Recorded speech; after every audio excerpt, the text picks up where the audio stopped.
یہ کہانی ہے ایک ایسی لڑکی کی جس نے تعلیم کے لیے اپنی جان تک داؤ پر لگا دی اور یہ ثابت کیا کہ کبھی کبھی صرف ایک آواز پوری دنیا کا ضمیر جگا سکتی ہے۔ آئیے اس سفر کو سمجھتے ہیں۔ یہ الفاظ اصل میں اس پوری کہانی کا دل ہیں۔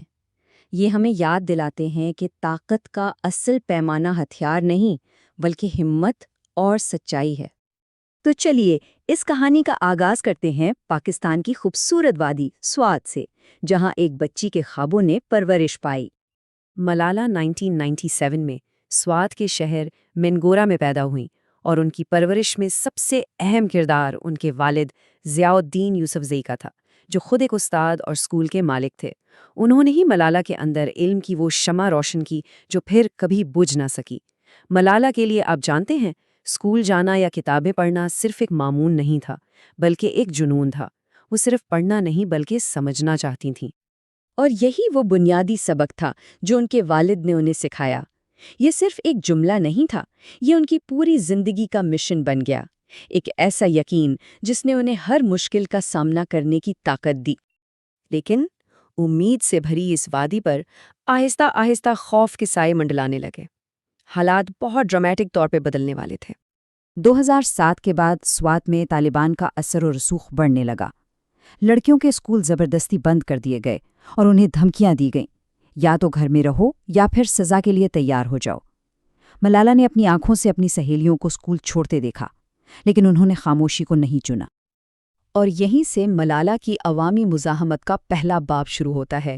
ایک کم عمر لڑکی نے فیصلہ کیا کہ وہ خاموش نہیں رہے گی۔ صرف 11 سال کی عمر میں ملالہ نے ایک فرضی نام سے BBC کے لیے ڈائری لکھنا شروع کی۔ یہ دنیا تک ان کی آواز پہنچانے کا پہلا اور بہت اہم ذریعہ بنی۔ ان کے یہ سادہ مگر اتنی طاقتور الفاظ پوری دنیا میں گونج اٹھے۔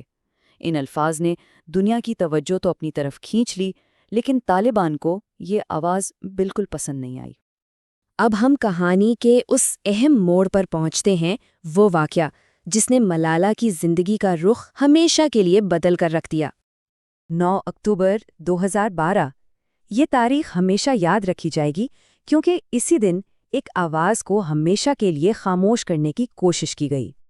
منظر بالکل عام سا تھا، ایک اسکول بس بچوں کو گھر لے جا رہی تھی، لیکن کسی کو اندازہ نہیں تھا کہ یہ منظر ایک خوفناک حملے کی جگہ بننے والا ہے۔ طالبان نے بس روکی، نام پوچھا اور ملالہ کو سر میں گولی مار دی۔ ایک لمحے کے لیے ایسا لگا جیسے پوری دنیا ساکت ہو گئی ہے۔ ڈاکٹرز نے بھی کہہ دیا تھا کہ بچنے کی امید تقریباً ختم ہے، لیکن وہ غلط تھے۔ ملالہ زندہ رہیں۔ یہ المیہ ان کی کہانی کا خاتمہ نہیں تھا بلکہ ایک نئی شروعات تھی۔ ان کی آواز پہلے سے بھی زیادہ بلند ہو گئی۔ تو سوال یہ ہے کہ کیا اس حملے نے انہیں خاموش کر دیا؟ صحت یاب ہونے کے بعد یہ ان کے پہلے الفاظ تھے۔ زخمی دماغ مگر مضبوط ارادے کے ساتھ انہوں نے ثابت کر دیا کہ ان کی ہمت کو توڑا نہیں جا سکتا۔ اور اس کا نتیجہ یہ نکلا کہ 2014 میں صرف 17 سال کی عمر میں ملالہ نوبل امن انعام جیتنے والی سب سے کم عمر شخصیت بن گئی۔ اقوام متحدہ میں اپنی تقریر میں کہے گئے یہ الفاظ تعلیم کے لیے ایک عالمی نعرہ بن گئے۔ جس لڑکی کو خاموش کرانے کی کوشش کی گئی تھی وہ اب دنیا کی سب سے بلند آواز بن چکی تھی۔ تو ملالہ کے اس ناقابل یقین سفر سے ہم کیا اہم اسباق سیکھ سکتے ہیں؟ آئیے دیکھتے ہیں۔ تو یہ 5 اسباق ملالہ کی زندگی کا نچوڑ ہے۔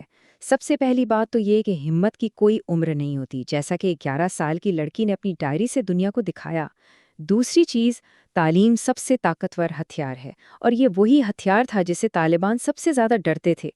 تیسری اہم بات، سچ بولنا ضروری ہے، چاہے اس کی قیمت کتنی ہی بڑی کیوں نہ ہو۔ چوتھا سبق یہ ہے کہ ایک اکیلا فرد بھی دنیا بدل سکتا ہے، اور اس کی آواز لاکھوں کی آواز بن سکتی ہے۔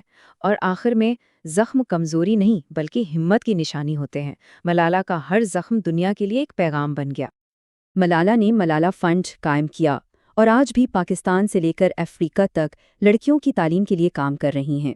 ان کی جنگ کا میدان ہتھیار نہیں بلکہ علم کا فروغ ہے۔ تو آخر میں سوال وہیں آ جاتا ہے، اصل طاقت کس میں ہے؟